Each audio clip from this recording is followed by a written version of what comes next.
I have one question for you. Are you happy? Or rather, do you think you are happy? If so, how would you define happiness? Fairy tales and stories usually end with the phrase, "and they lived happily ever after." Actually, it's not just fairy tales. Movies and series tend to do the very same thing, implying that happiness is something we can attain and hold forever.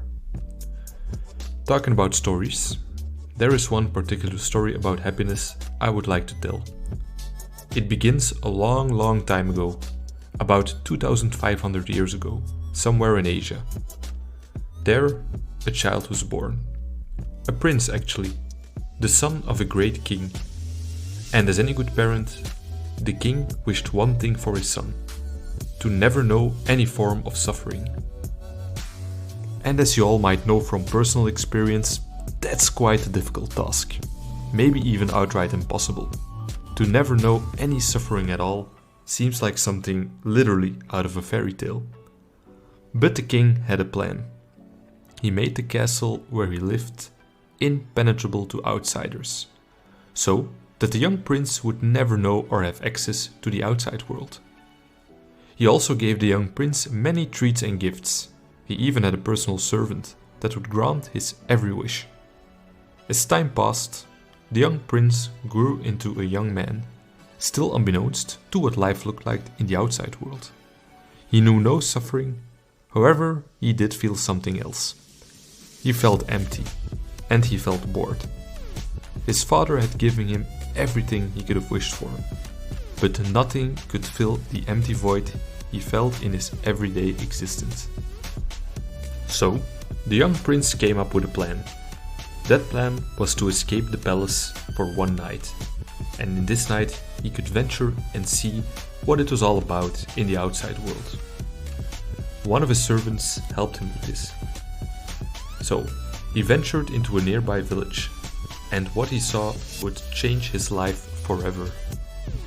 For the very first time in his entire life, the young prince encountered a homeless person begging his life away for some food, and also people dying because of an illness. The prince returned to his father's castle, not really capable of processing everything he had just seen, for he had never seen a sick or homeless person, or any form of suffering for that matter. He blamed his father for not telling him the truth, and he also blamed him for his feeling of emptiness. So, the young prince decided to do something radical. He would once again venture into the outside world. However, this time he would do so without his servant, and most importantly, without his royal background. He chose to leave his old life behind and live off the streets. His reasoning being that he wanted to know what suffering felt like. And so he did. He felt hunger, became sick, and even encountered the brink of death, not being able to meet his most basic survival needs. The prince spent living his life like this for many years. He began to notice that all this suffering didn't bring him any new insights, neither did they remove his feeling of emptiness. In fact, he found out what many of us already know intuitively. Suffering sucks, and it certainly isn't a meaningful experience filled with purpose. One day, while sitting under a big tree, the prince thought and thought for a very long time. And along all of this thinking, he came to a big conclusion. We all suffer. You can be rich, you can be poor, sick or healthy, but you will suffer in one form or another nonetheless. As the prince grew older, he would share this philosophy of suffering with other people, and many would share his story around the world. This prince would later be known as none other than the Buddha. And you probably are already familiar with this story.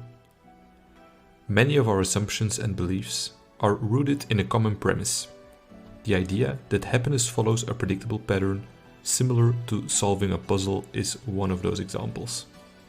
This notion implies that happiness can be pursued through specific achievements or conditions, whether it's reaching a certain milestone, meeting societal standards of attractiveness, or finding the ideal partner.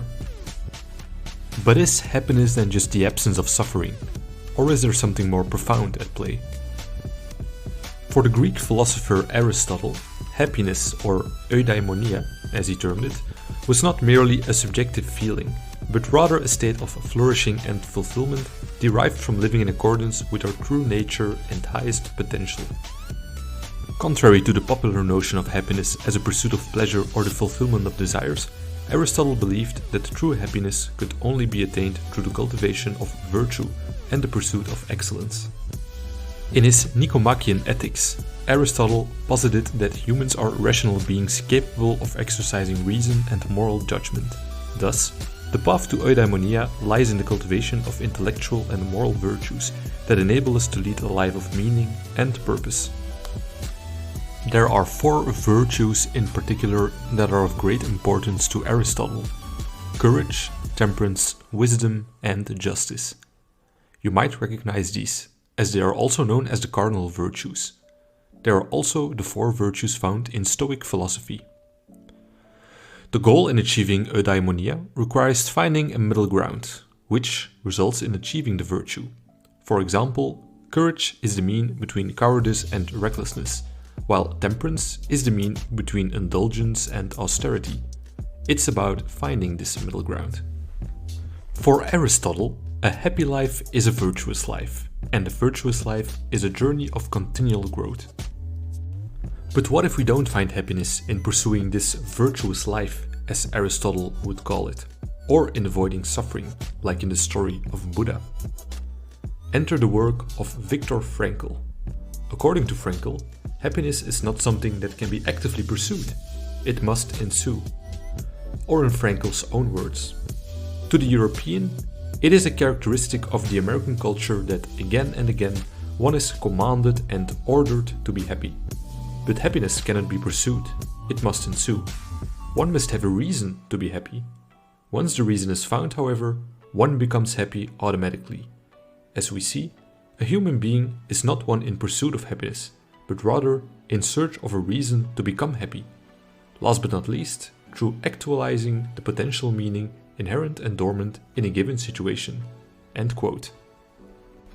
Frankl's emphasis on finding a reason to be happy highlights the importance of personal agency in shaping our experiences. Rather than passively waiting for happiness to come to us, we have the power to actively seek out and create meaning in our lives, thus fostering a sense of happiness and fulfillment. Frankl implies that happiness is relative upon individual experience, perceptions, and interpretations of life events. What brings happiness to one person may not necessarily bring happiness to another. Therefore, the meaning or reason that leads to happiness is subjective and varies from person to person, making happiness a relative concept. Remember the question I asked at the beginning of the video? Are you happy? And if so, how do you define happiness? Please let us know in the comment section. Thank you once again for tuning into our channel for this philosophical exploration, and we will see you in the next video. Take care.